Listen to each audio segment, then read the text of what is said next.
soyez les bienvenus ici RTI1. Le président de la République, Alassane Ouattara, l'avait annoncé lors de ses vœux à la nation. Eh bien, c'est fait. Le 43e BIMA a été rétrocédé à l'armée ivoirienne aujourd'hui. Le drapeau de notre pays, la Côte d'Ivoire, flotte fièrement au sein de l'ex-base française à Port-Boué et il a été rebaptisé du nom du général Ouattara Thomas Dakin, premier chef d'état-major de l'armée ivoirienne. Cette passation n'est pas synonyme de rupture entre les deux pays, ivoiriens et français, selon le ministre d'État Téné Birahima Ouattara.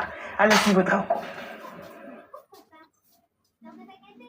L'ambiance s'est voulue décontractée et conviviale à l'ancienne base militaire française de Port-Boué. Sur le portique du camp, le fronton affiche désormais le nom du général Ouattara Thomas Dakin, premier chef d'état-major de l'armée ivoirienne. Ce jeudi à Abidjan, cette base militaire abritant le 43e BIMA depuis 1978 est officiellement rétrocédée à la Côte d'Ivoire. La sécurité du camp est désormais dévolue à l'armée ivoirienne. La première sentinelle ivoirienne est mise en poste en remplacement de celle française. Les deux drapeaux flottant à l'unisson font place à celui seul de la Côte d'Ivoire. Non loin, une plaque à l'effigie du général Ouattara Thomas Dakin a dévoilé. Sébastien Lecornu, ministre français des Armées, salue la qualité de la coopération entre les deux pays. Cette relation, elle est non seulement faite d'amitié, mais elle est faite d'un très grand professionnalisme et d'un très grand sérieux. Et là où il y a de l'amitié et du sérieux, immanquablement, monsieur le ministre d'État, mon cher Téné, les choses se passent bien. Le monde change, il évolue vite.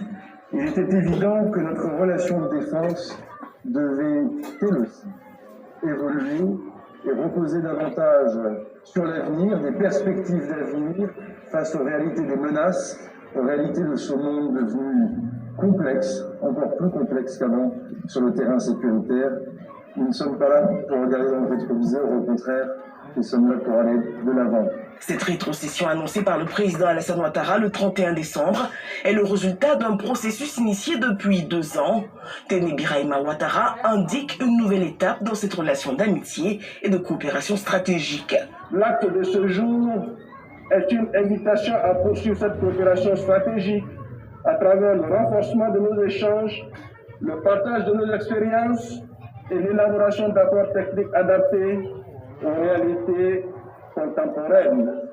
En recevant les installations de ce camp rebaptisé général Thomas Dakin, les forces armées de Côte d'Ivoire s'engagent à en faire un centre d'excellence, symbole de discipline, de formation et de modernisation.